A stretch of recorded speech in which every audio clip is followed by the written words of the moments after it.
by Mary Elizabeth Braddon. Chapter 10. What do you know about this? Brandon Mountford's senses were still confused by the horror of his discovery when he saw a light approaching slowly and indeterminately among the tall, dark fir trunks, now appearing, now disappearing, as the man who carried it moved circuitously about. The position of the light near the ground and its oscillation indicated a stable lantern. Whoever carried it, there was the promise of light which in this crisis meant help. Brandon tried to call to the man, but his lips were dry and dumb. His convulsed throat could shape no sound. He wanted to shout his loudest, but the effort produced only a hoarse whisper, and again he felt the iron hand pressing down his brain, benumbing every muscle, paralyzing every nerve. His knees bent under him, and he sank at the side of the dead woman, whose face he feared to see. The dark hair. There lay his hope. It could not be Sibyl. He stretched out a tremulous hand and laid his cold fingers lightly over that colder countenance, trying to read those features as a blind man would have read them. He felt the marble skin, the parted lips, the widely opened eyes. But the blind man's sensitive touch was wanting. His hand told him nothing. It gave him only the dismal assurance of death. And all this time the light went wavering in and out among the dark fir trunks, receding, advancing. Again he tried to shout, but the muscles of his throat were tightened to choking, and soundless. Thank God the light came nearer, close. Either his low moan of almost voiceless agony was heard, or the lantern had revealed that whiteness amidst the dark underwood, for the man who carried the light came running to the spot with an exclamation of horror. "Look here, Joe.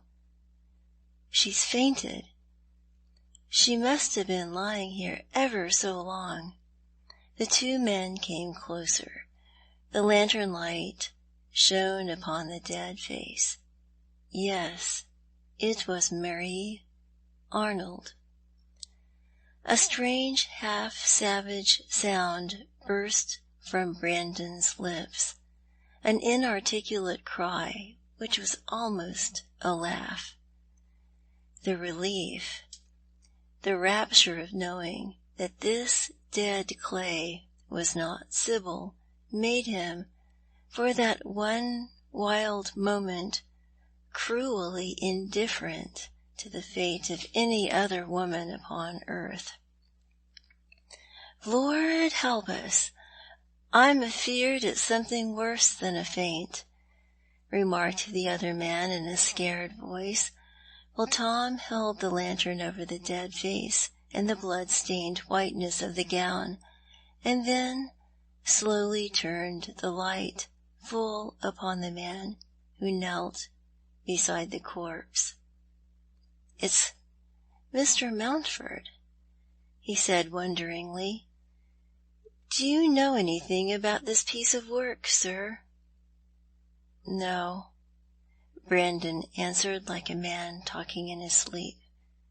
"When did you find her?" "I don't know." "Oh, come, sir. You must know when you found her. Us two have been looking for her ever since about 9 o'clock. They're all in a dreadful way up at the house, and nobody knowed what had got you neither. Miss Higginson was like mad with fright, She's been roving about the gardens for over an hour, hunting for Miss Arnold, and she went back to the house to satisfy Sir Joseph. Come, sir, can't you throw no light upon this ghastly business? It looks terrible, like murder." The man looked from the marble face upon the ground to the living face staring down at it, and almost as much like marble in its colourless rigidity. Darkest suspicions lurked in the minds of the two stablemen as they looked from the dead to the living, and back again from the living to the dead. With true North Country caution, they suppressed all further exclamations, all comments on the hideous act and the wonder of it. But, with furtive glances at Braddon as he knelt by the corpse, they began in low voices and with a matter-of-fact air to discuss what ought to be done. "Don't move her," said Tom Dane, the elder of the two stablemen. "She mustn't be touched till the constable has seen her." "Who's to fetch the constable?" whispered Joe, looking at Braddon. "You'd better run to the stables and send a lad on horseback, and then come back to me as sharp as you can. We mustn't lose sight of him." The last sentence was in a whisper, but their caution seemed needless, for Braddon had the look of a man who neither heard nor heeded the things around him. "You ain't afeared to stop along of her?" asked Joe, also in a whisper. "No, I ain't afeared.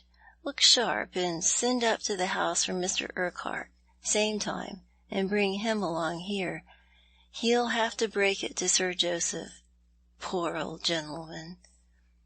He won't get over it easy," muttered Tom Dane, standing with the lantern in his hand, looking down at the dead face, the white raiment dyed with that dreadful stain which spread over breast and shoulders, changing the whiteness to a hideous red, loathsome to the touch, horrible to the sight. He asked no further questions of the man he found stooping over the corpse, and whose answers had been strange enough to alarm the least suspicious mind.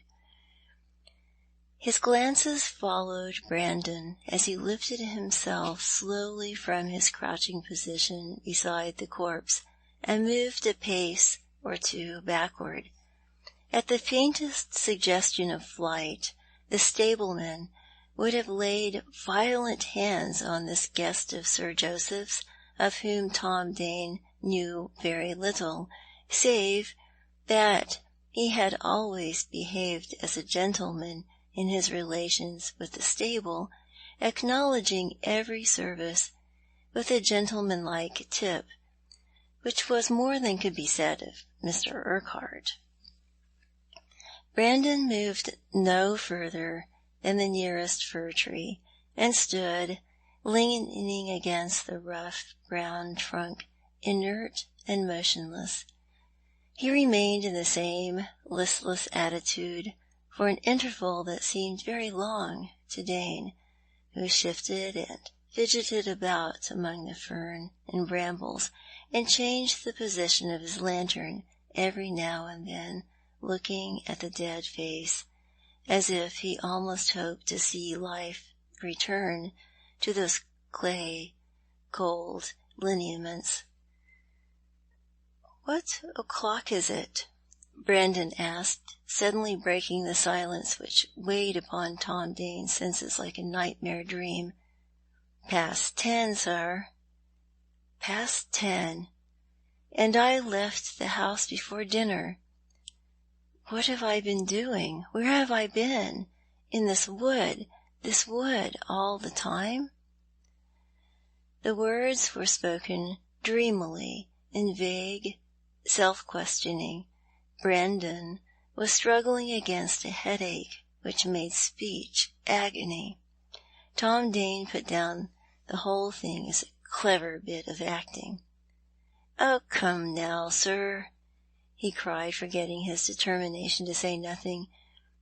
"You know where you've been, and what you've been doing, and how this poor young woman came by her death. You know a good deal more about it than I should like to know, and I don't ask you no questions, and I don't want you to commit yourself, as the saying is, but shamming ain't no good with Tom Dane. That cock won't fight."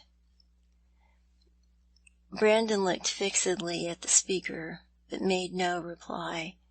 That direct yet vacant gaze was the look of one who hears without comprehending.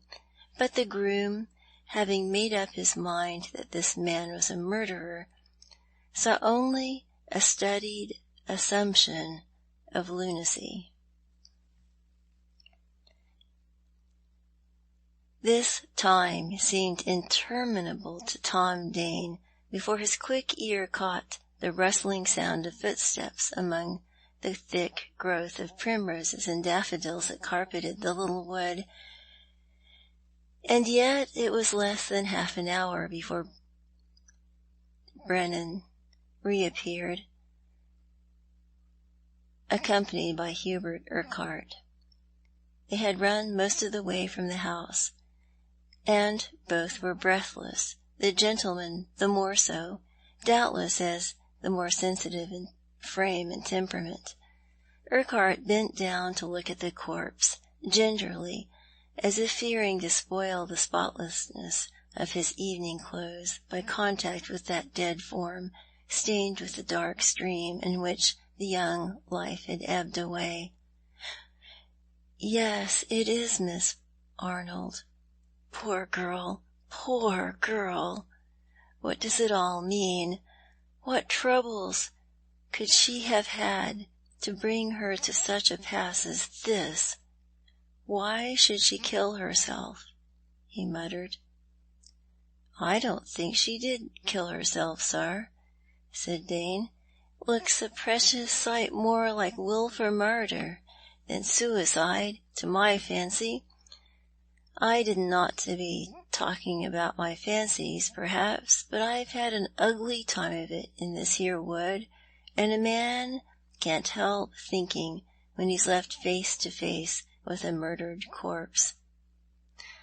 "Hold your tongue, Tom. You mustn't talk about murder." "Very well, sir. I dessay you're right, but I shall think all the more." Urquhart turned to Braddon, looking at him with keenest scrutiny. "What do you know about this, Mountford?" he asked shortly. "Nothing. I found her lying there. That's all I know. It was dark. I saw a figure in a white gown lying among the bracken. I thought at first," with a shudder, "that it was Sibyl. I could not see the face. It was only when they brought the lantern that I was sure it was Marie Arnold." "But where had you been all the evening? They waited dinner for you and Marie. I was late myself, but I was in the drawing-room at 8:15, and we did not go to dinner until past. Where were you? What were you doing?" "Where was I? Here in this wood. What was I doing? Lying like a log, as unconscious as that dead girl. I can just remember falling against one of those trees, and then it was all darkness.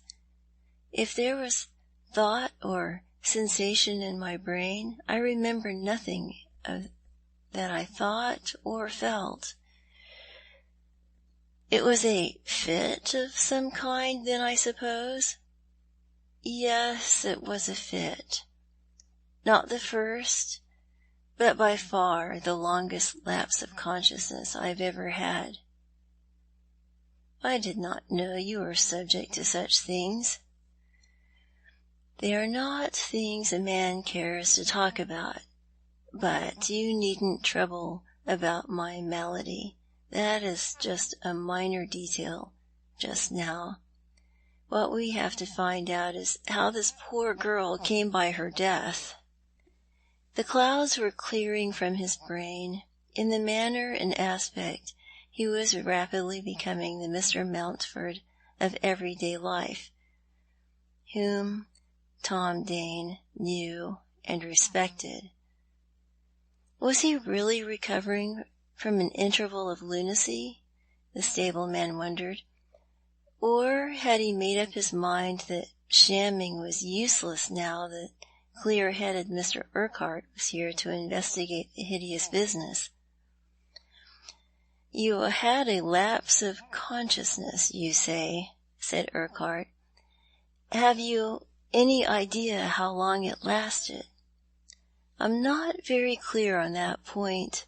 I had been feeling ill ever since the morning, but I was worried, and my mind was too occupied to allow me to take much notice of my own sensations. Had it been otherwise, I might have suspected that the fit was coming, might have been wise enough to shut myself in my own room. But I had a good deal to think about, and I am a man who wants space and movement for thought. I may have roamed about the wood for a longish time. I know I rather expected to meet you on your way from the river. As for the time, all I know is that the sun had not gone down." "Did you see anything of Miss Arnold while you were in the wood?" "No. The last I saw of Miss Arnold was when she and Miss Higginson left the tennis lawn together about an hour after luncheon." "Have you finished your interrogation, Urquhart? I wonder you didn't begin by warning me that anything I might say would be used against me by and by." "I wonder that you should wonder at my asking questions in the face of such a mystery as that," retorted Urquhart, pointing to the figure on the ground. "A mystery. Yes, you are right there. It is a mystery," said Mountford, pressing his hand upon his brow. The troubled look came back to his face. When he dropped his hand from his brow, there was a dazed expression in his eyes and a nervous movement about his lips. He walked a few paces away and seated himself upon a felled trunk which lay across the tangle of bracken and ivy. He rested his elbows on his knees and let his head droop forward upon his clasped hands, and thus, in dead silence, waited for the next act in the tragedy. Urquhart lighted a cigar and walked slowly up and down a little bit of pathway near which the dead girl lay. This narrow track between the fir trunks was not the most frequented way across the wood, but it was the nearest way from the river to the gardens, and it was the path which the salmon fishers had generally used. The spot where Marie lay was not more than 20 yards from the footpath. The village constable arrived with a coastguardsman to help him in maintaining authority, should he find the situation too much for him single-handed. The groom told him that they had got the murderer, and it would be his duty to take him into custody. There was a lock-up, a very old building close to the sea, which had done duty in the past chiefly as a place of detention for smugglers, which still smelt of cordage and tar. The constable approached the scene with a stolid, business-like air, and knelt down to investigate the attitude and appearance of that marble figure from whose aspect the other two men shrank with a thrill of pain. It was a ghastly thing to see the deliberate way in which the official lifted the clay-cold hand and noted the wounds on breast and shoulder. "It's a bad business," he said, rising slowly and looking from Urquhart, standing erect and tall at a few paces from the corpse, to Mountford, sitting in a crouching attitude, with his knees drawn up to his chin, pale as death, with roughened hair and soddened garments stained and blotched with moss and clay. Urquhart had not stopped to put on an overcoat.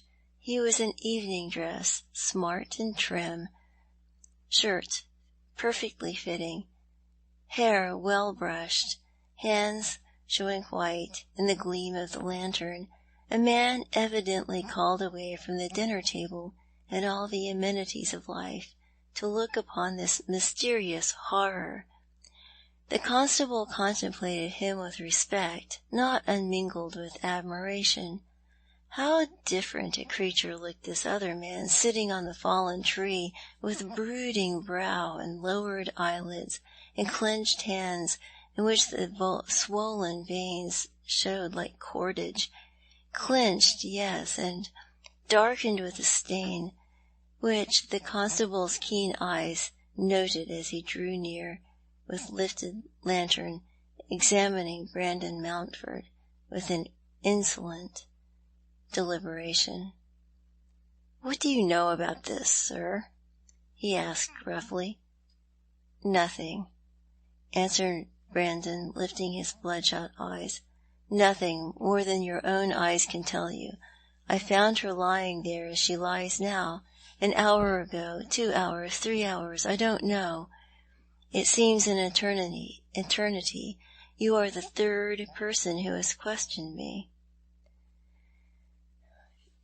"There'll have to be a good many more questions asked before this here business is done with," said the constable.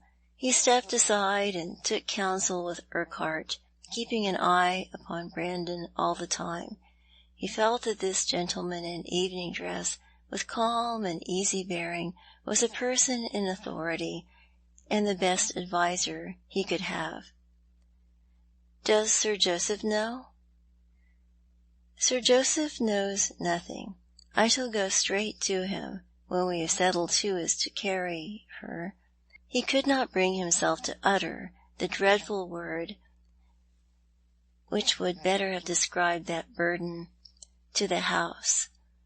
"I shall hurry on before and tell them." "But we mustn't let him go, sir," whispered the policeman, with a look which indicated Brandon. "Let him go?" Urquhart echoed with a movement of surprise. "Who says he wants to go?" "Nobody, sir, but he might cut and run, you see. Things look very black against him. It'll be my duty to lock him up." "Do you know who he is, man?" "Mr. Mountford, a cousin of Miss Higginson's." "I can't help that, sir, not if he was her brother. If he's done it, he'll have to answer for what he's done. There can't be no favour in a murder case. I'm bound to arrest him." "What? Before the inquest?" "Yes, sir. We mightn't be able to find him after the inquest. Cool as he seems, sitting there waiting, his hands are all over blood. There can't be no doubt he's done it. He seems dazed like, but if there is guilt in a man's face, he's the man who did it. I shall have to arrest him, sir. It's my duty." "Then I suppose you must do your duty. But the thing is absurd. As for stains on his hands, well, he found her lying there, and touched her, no doubt, in the surprise and horror of the discovery. He might as well just arrest me." "He won't be locked up long if he ain't guilty, sir. The inquest will be to-morrow, I dare say, and then the truth may come out. I don't believe she did it herself, poor young lady. I am going to Sir Joseph. Do what you like, only make arrangements for the removal to the house." The request was accentuated by a shrieking glance toward the spot where Marie Arnold lay, and then Hubert Urquhart started on his errand of dread, and walked with rapid footsteps toward the shrubbery gate. He had been, or had seemed, calm and unshaken throughout the discovery of the crime, but at the thought of what he had to do, cold drops of sweat broke out upon his forehead, and his knees felt weak and tremulous as he hurried unsteadily along. "I don't like having to tell him," he muttered to himself. "It's hard lines for that old man. He was very fond of her." Sir Joseph and Sibyl were at the end of the terrace nearest the shrubbery, evidently waiting for news of the missing. Was it about Marie or about Braddon that she was most anxious? Urquhart wondered as he approached father and daughter. "Have they found her?" Sir Joseph asked eagerly. There was no need that Marie's name should be spoken. There could be no question as to the subject of his anxiety. "Yes, something has happened. I must see you alone," Urquhart answered in a low voice, putting his arm through Sir Joseph's as he spoke, and drawing him gently away from Sibyl. "What is it?" she cried, following them distractedly. "Why am I not to know? What has happened to them, to Braddon, to Marie? Speak out, Urquhart. Speak out, Mr. Urquhart. I will know the worst." She caught hold of his arm. He had never seen her look so agitated. She stood by his side, looking at him with questioning eyes, pale, breathless, resolute. "Sir Joseph, for God's sake, the truth is too horrible. I can't tell her." "Speak out, man," cried Sir Joseph fiercely.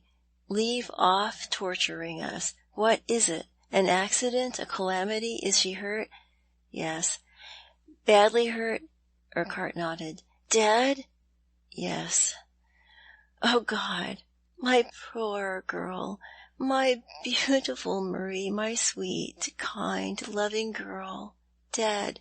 Great God in heaven! How could she come by her death?" "That is a mystery which will have to be solved. Braddon Mountford found her in the fir wood, stabbed to death. Whether it was suicide or murder—" "It was murder. Foul murder. Why should she kill herself? She hadn't a care. She knew she was loved, fondly loved, by an old man who could deny her nothing. If she had not the first place, she knew that she was very dear to me. She was content. Some incarnate devil has killed her. Where is she? Let me see her." He rushed toward the path by which Urquhart had come, Urquhart following him closely. Sibyl sank down upon a garden seat, faint and helpless. Dead! Did death always come like this, as a horrible surprise amidst the flush and warmth of life? Dead, murdered, they said. But who could have killed her? Who, in all this wide, wicked world, could have had any motive for murdering Marie Arnold? Suicide? Yes, that was more likely. To Sibyl, who had youth's proud contempt for life, it seemed not impossible that Marie should have killed herself.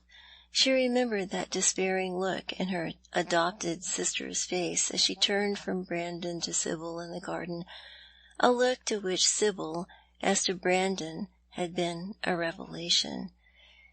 If she loved him as Sibyl loved him, and knew that he was cold to her love, might not this passionate soul have revolted against the burden of life, and flung it off like a worn-out garment? This is how youth thought of youth. Age argued that there could have been nothing wanting in a life so sheltered and cared for as Marie's had been.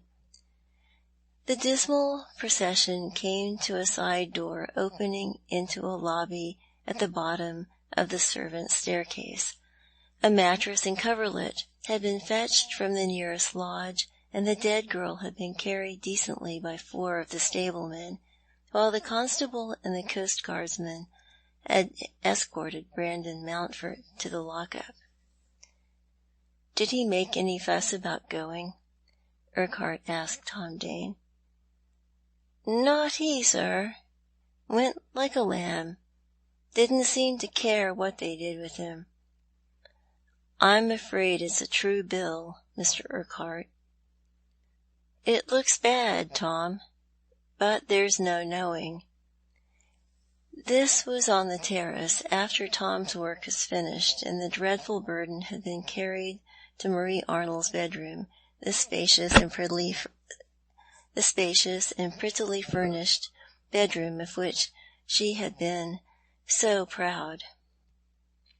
A room full of gifts from Sir Joseph and his daughter, and now Sir Joseph was sitting by the bed, while the family doctor bent over the corpse, examining the wounds that had killed her. "She didn't kill herself, Dewsnap?" questioned the old man in a voice that was but just audible. "Not she, Sir Joseph. She has been murdered. Savagely murdered. There are 3 wounds, one near the collarbone, deep but not fatal, one piercing the right lung, one in the heart, instant death. Have they found the knife?" "I don't know." "Ah, I hope they will find it. A deer-stalker's knife, or something in that line, I take it. Poor girl! A sad loss, Sir Joseph. My heart bleeds for you. Such a fine, handsome girl, cruelly sacrificed. I hope they find the fiend who did it." The doctor laid the sheet lightly over the disfigured form, and drew near the mourner at the foot of the bed. "You must try and bear up against this calamity, for your daughter's sake, Sir Joseph." "For my daughter's sake," Sir Joseph repeated huskily as the doctor crept noiselessly from the room, leaving him alone with the dead. "Yes, for my daughter's sake. Poor Marie. She was nobody's daughter, a working man's child, a waif, whom I adopted and loved. I was very fond of her. My God, my God!" He let his face fall forward on the coverlet at the edge of the bed and sobbed aloud. Even yet, though she was lying there cold and motionless, though that which had been Marie Arnold lay within touch of his hand, he could not realize the fact of her death. Barbarously murdered, and 3 hours ago he had been walking up and down his drawing-room grumbling because she was late for dinner. This morning at breakfast she had opened his newspapers for him, opened and cut them and folded them the way he liked, and had laid them before him, bringing her glossy dark hair close to his face as she bent to place the evening paper in front of his breakfast cup. He had never doubted that he loved her, but he had never known till now how dear she had been. "Great God!" he cried, springing to his feet. "Bring me face to face with the man who killed her. There should be no mercy. Oh, let me see him held fast in the grip of the law. let me be sure that he shall swing for it." He rushed out of the room, ran downstairs and out the terrace like a madman. Urquhart, the daughter, the doctor, and the stablemen were all clustered together, talking excitedly, but in undertones. "Have they found the murderer?" asked Sir Joseph, going up to them. "Nobody can know that yet awhile, sir." "Have they found arrested anyone?" "Yes. They have taken Braddon Mountford to the lock-up," answered Urquhart.